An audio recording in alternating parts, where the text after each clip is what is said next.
Okay, we're ready to get started again. I hope you've gotten a snack or a good drink. To start us off, I have another poem about haiku, and this is by the poet David Young, and it is titled Basho. Each poem is a tiny door, or better still, a window. Light as a snowflake, slippery as a whale, poised as a candle, silent as an orchid. We've walked a long way together. Somewhere ahead of us a horse whinnies, a crow calls, a beetle's becoming a firefly. The horse and the crow are a poem. The firefly lights our way. That's the poem Basho by David Young. And now we'll have Stuart Zobel play some more guitar for us, and then we'll launch into our open mic reading.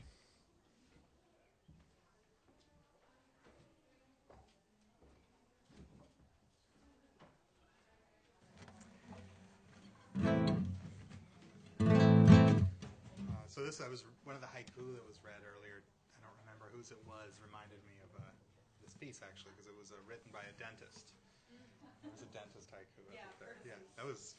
I like that one.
I'm getting used to a new guitar that I just bought today.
Thank you very much, Stuart. What a treat.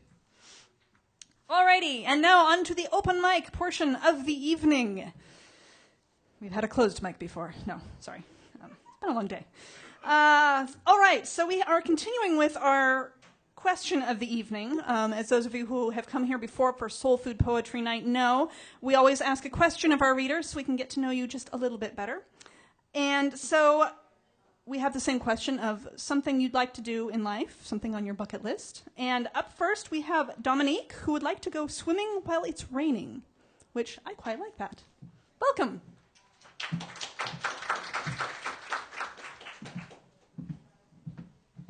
I'd like to thank you all for your lovely words. I'm going to read 2 poems tonight. So, on with it. Tonight I go looking for truth in a glass of whiskey, a rye American whiskey. I taste caramel and wood and burn. I feel rather lonely this evening. My text reads, remaining unreplied.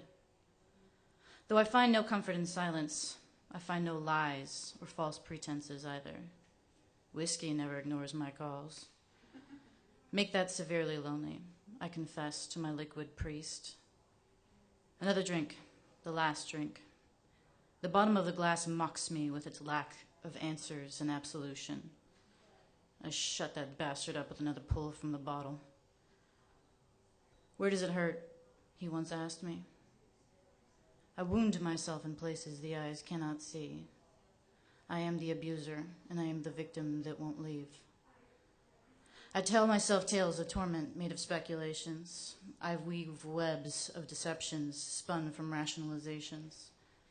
What if, I always inquire, imagining, the fictional world I create inflicts pain upon me that is all too real. Sometimes I'm afraid, and that fear cripples me. But my anxiety is manufactured, built of hypotheticals. Life goes on, he used to say. Truth is truth, whether it's what you want to hear or not. I taste bitter resentment. I wash it away with more caramel and wood and burn.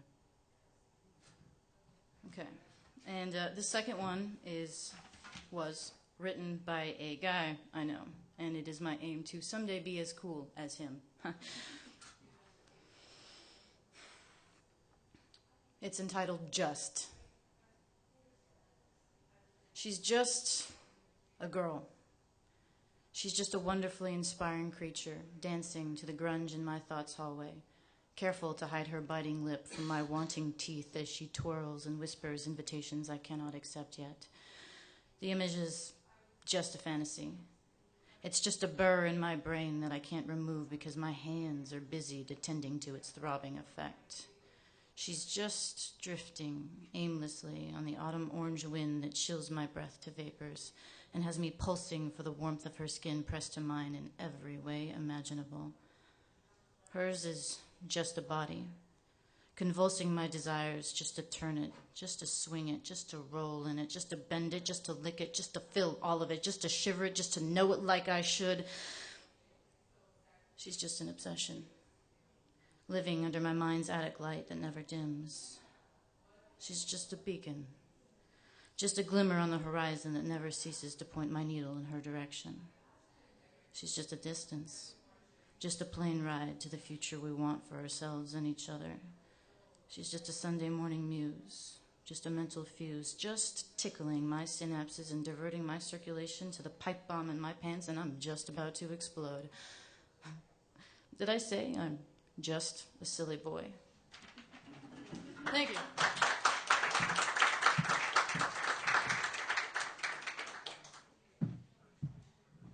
Thank you, Dominique. Next, we have Will Murphy, and his bucket list item is to publish and finish my novel, but probably not in that order. No. Will Murphy.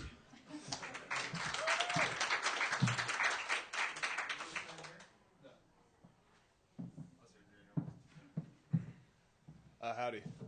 I guess due to time's sake, I guess I'm going to do 3 pieces.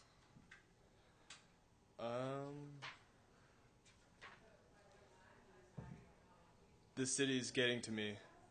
I want to say times have changed. things are different, but that's a load of shit. Just the same as my youth, traversing around, searching for something of worth. The sun makes an appearance, but can't seem to find me underneath the clouds. A child bumps into me, gawking at my meager appearance as he runs along to fulfill his childish tasks. Little does the boy know, he just saw his future. Have fun looking forward to this, kid. The well-off strangers label and frame me as they prance on by with their flock. The few willing enough to interact with me are the rotten outlook fucks. Money is still dirty and out of reach. Need work? Well, you should have been working in the field years before getting the job. Makes sense. Can't seem to find spare change. Maybe my pants gobbled them up. Nature is lush with color, yet I can't make meaning of its life. The only changes are the shoes rotting on my feet, my tattered clothes soiling my back, dissolving smiles I have once known, and the deteriorating health I once had. I find that most conversations are with myself, mainly composed of coughs and hacks. Too often my mind decides to join the chatter, but I don't like talking to him. Intrusive thoughts ramble further than necessary and usually tell me lies and fabled memories, too heavy for stability, too much for sleep. Maybe it's my nature to pick at healing scabs, thinking twice before I make the call, setting down my silent phone once again. Hunger makes occupancy in my gut. May I'll cook something up in the kitchen that isn't mine, with the food I don't have. After eating the crumbs, I seek sanctuary. A humid room, absent of light, and thick with that charming smoke. Feelings are hot, and the music loud. Is this what it feels like to drown? My cigarettes leave me unsatisfied, just the same as my decisions. I really need to find something productive to fill my empty time. Whatever, I need a drink.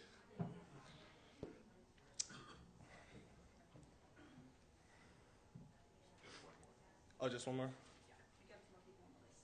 Sure thing. Okay. I remember when we first met. It was in a parking lot. It's kind of funny now. Who would have thought? What's better is I lost you the first week we were together because of my stoner ass.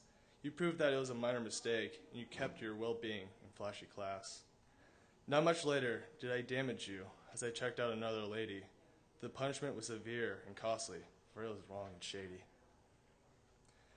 Deirdre, you have been the best thing to happen to me. Nothing can compare to you, not even times 3. Countless moments we shared. It almost seems too much, you know, putting up with my true colors and such. There would be times I slept cold and alone in a parking lot, feeling blue. There was no reason to be sad, though, because at least I had you. Your actions have always shined well. I know that you'll be with me, even through a trip to hell. We had a bumpy history, but I know you will travel with me, no matter how far. Then again, Deirdre, you are my car.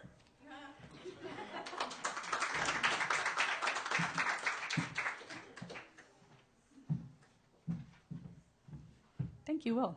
It's a good name for a car. All right, up next we have Michael Hevener, who would like to visit Barcelona and Guernica.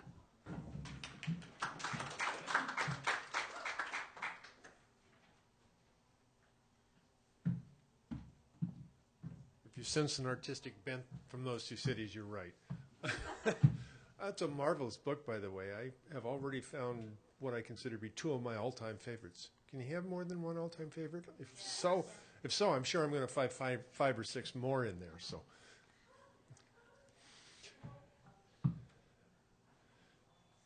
call this Twilight. Picture here, the land is orange, blending upward into blue through steps of mocha, mud, and rust. A sunset no artist dares to paint, nor hangs in gallery exposed. No peach, I fear, would take these steps and leap from afternoon as twilight's smoky dark embrace turns brown the delicate pastels. My vision can't be trusted, and even if it ever was, I dare not breathe a word of what it was that I beheld, lest any friend that I hold near would laugh and call me mad. a dark horizon stacked with bowls, tangerine at the core, topped by burnt sienna, inside an arc of sepia, beneath a cobalt band, blotting out the faint blue lines that travel up and down. Torn keyholes on the bottom edge, but hasty hands ripped free and pulled from binding rings. Come back. And pulled from binding rings, evidence of one small smiling face, a feisty 6-year-old whose crayons draw what I deny.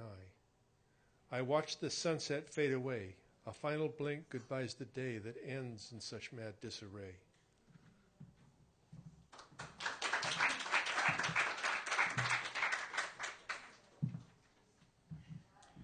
Thank you, Michael.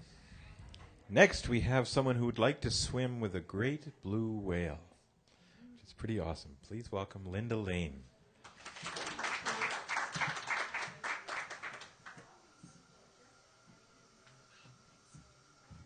Cranky knees. I didn't know if I was coming tonight, so I didn't bring anything with me. And then I realized it's haiku night, and I have a haiku in my head that I wrote a long time ago. And I was talking to Tanya, and I took 2 syllables off, and it sounds better. It's called Quarks. Charmed and strange, created by collision, subunit of life.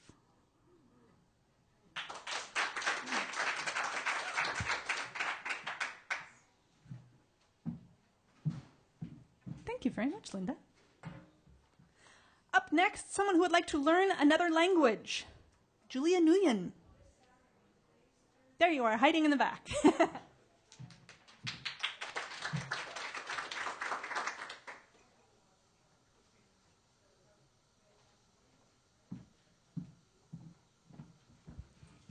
Okay, so I kind of made a goal that I was going to do poetry night every month for the year, so this is kind of like the worst poem I've written.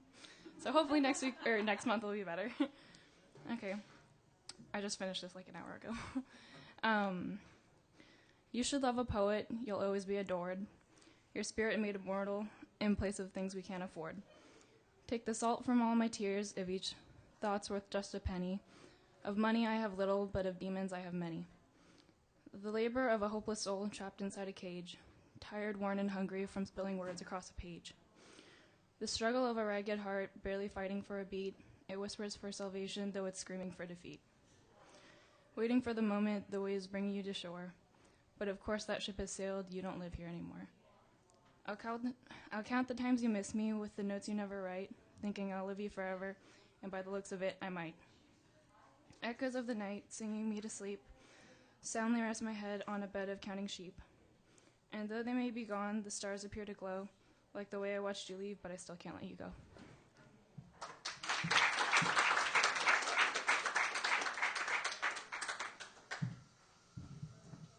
You set a good example for us all to attend every month. Thank you.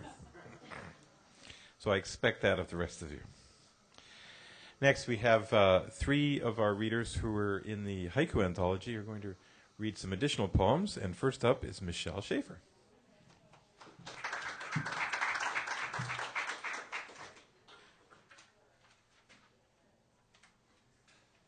I just have one. Thank you so much for letting me read this. And actually, Deja, this is so apropos because the name of my poem is A Woman's Skirt. Okay.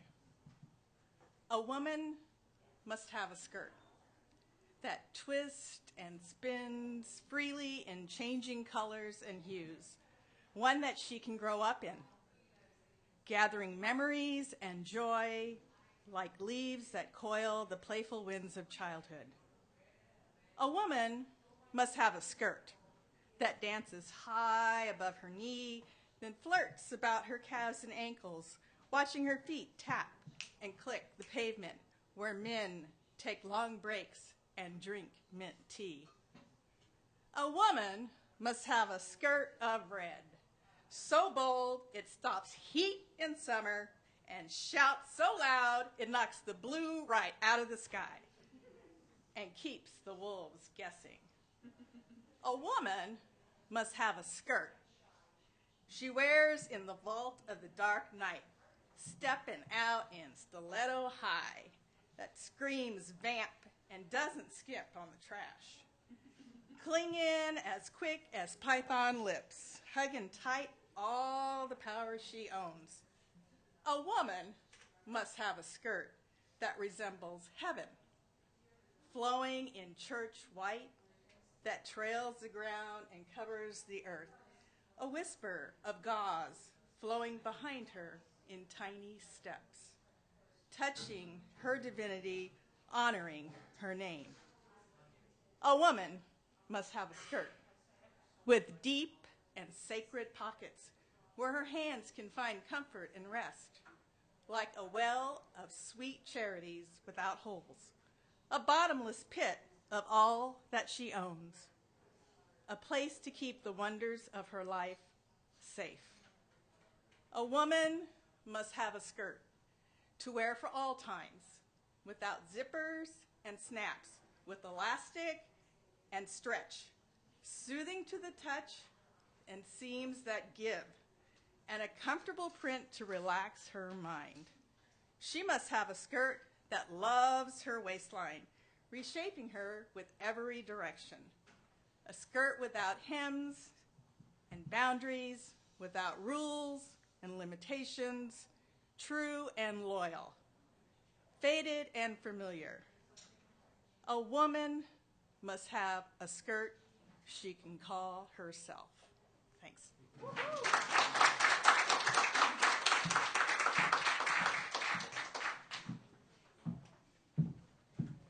Okay, Michelle, you have to come back and read again. I know where you live. I will come drag you out next time. That was awesome. Alrighty, up next we have Scott Galasso. Where are you? There you are, hiding over there.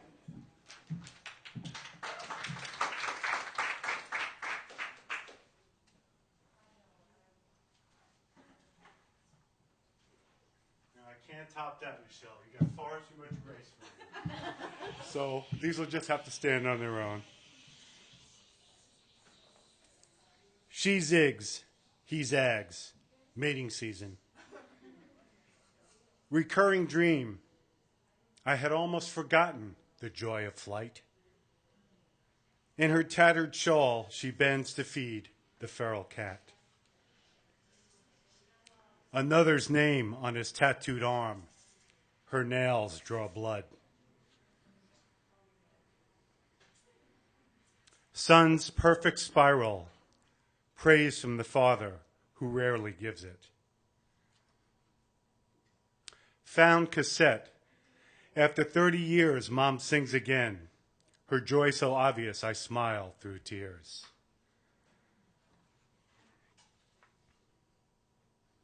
Indian River, pink flamingos on tailored lawns. Crows and gulls in the same blue sky, not contending.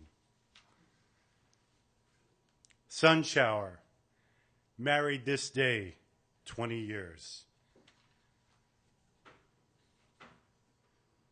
Pruning grapevines, will she join me when they ripen? And the last one, fear or bravado, the fierce bark of the neighbor's Yorkie.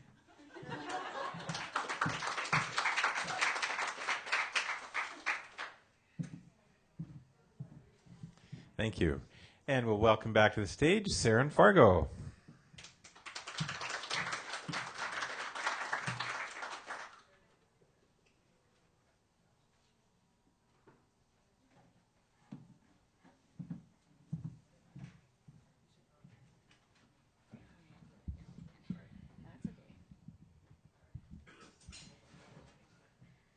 Read a few haiku and then a couple haibun. Words escape me, hermit thrush. Rush hour traffic, the honk of geese. Harder now to hike this trail, the woodpecker cache nearly empty. And this is a haibun. It's a work in progress. It's not quite polished. It'll explain my mask. It's called Fragrance Free, Please. She walks by and I begin to lose my balance. Then I begin to cough. I get a heaviness in my legs that makes it difficult to stand. I have to leave the area because she has left a trail of volatile chemical oils that lingers in the air, assaulting my body. Fooled by the sunset's beauty, smog. I am bounced from one specialist to another, trying to find a cause for this sensitivity and for the pain, fatigue, and dizziness that are becoming more frequent. I don't even know if they are related, but I need some answers. I can no longer work full-time and am unable to pay my bills.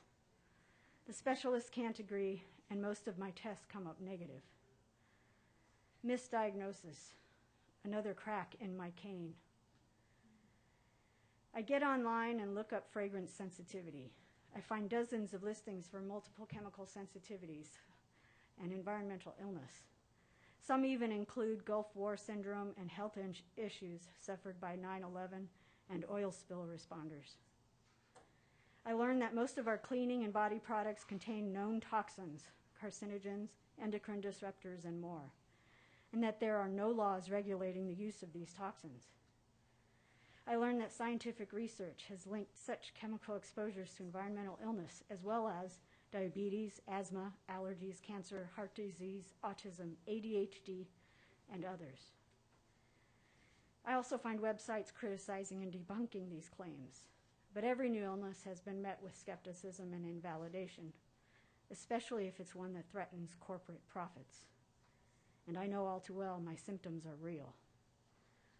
Armed with this new information, I search for a doctor who specializes in environmental illness. Unfortunately, I find few and discover that none of them take Medicaid. Eventually, I find a source of funding for an appointment and some testing. Finally, a firm diagnosis that not only explains my sensitivity, but all of the symptoms I have been experiencing, including the mood disturbances. I have a gene mutation that leaves me deficient in vitamins and other substances necessary for detoxing. Therefore, the toxins I am exposed to daily accumulate in my body, slowly poisoning my system. Without treatment, my symptoms will worsen, and I will be at risk of more serious diseases. Having run out of funds, I relay this information to my Medicaid-accepting doctors, but they have never heard of my illness, much less know how to treat it. In fact, most dismiss it, go on with their own assessment, or even blatantly tell me it's all in my head. They ignore my pleas. Dead canary. Do I have time for one short haibun? All right, this one's called Winter. I still have arguments with him 7 years after his death. So many unresolved issues. Lingering cold spell. Unopened rosebuds, frozen in place. It's just like him. Whenever I tried to address one of our conflicts, he'd clam up and disappear. Into the night, the frost deepens its hold. Not a sound. That's it.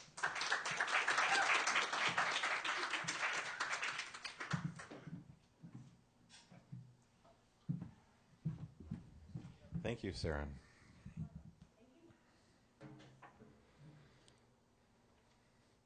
I'd like to just reiterate some of the people who have been involved in producing this book. The four main editors are Tanya McDonald, Marilyn Sandel, Michelle Schaefer, and Angela Terry, who are all here tonight, and Connie Hutchison, who had to leave, who was the editor of the memorial section and wrote the history essay.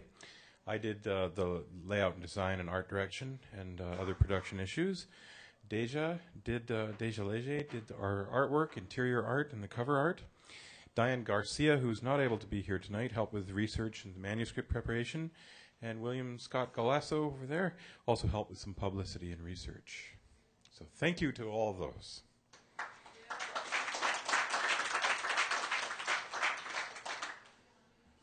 And I would also like to read just briefly from the introduction.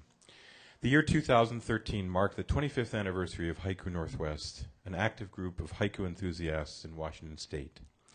In celebration, we have created an anthology that represents the heart of Haiku Northwest. But how do you define the heart of a group that has been active for 25 years? Our founder, Francine Porad, believed that Haiku Northwest should encourage community, poetry, and leadership opportunities. With this anthology, we have tried to honor each of those ideas that form the spirit of Haiku Northwest.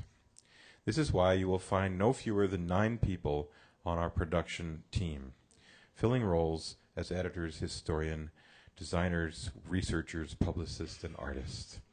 So thank you to all of those. And I'd also like to quote something that Francine Porad wrote, and it includes the poem that was the title for the anthology, No Longer Strangers. This is from an essay of hers. I'm intrigued by the thought of which one haiku I would choose to be remembered by. Over 1,200 of my poems have been published. Would I want it to be humorous, serious, dealing with nature or human beings, about travel, art, the computer world? All of us are multidimensional beings. I have somewhat decided on one. It's a haiku you may have heard. Poolside, we chat about reincarnation, no longer strangers. Good night.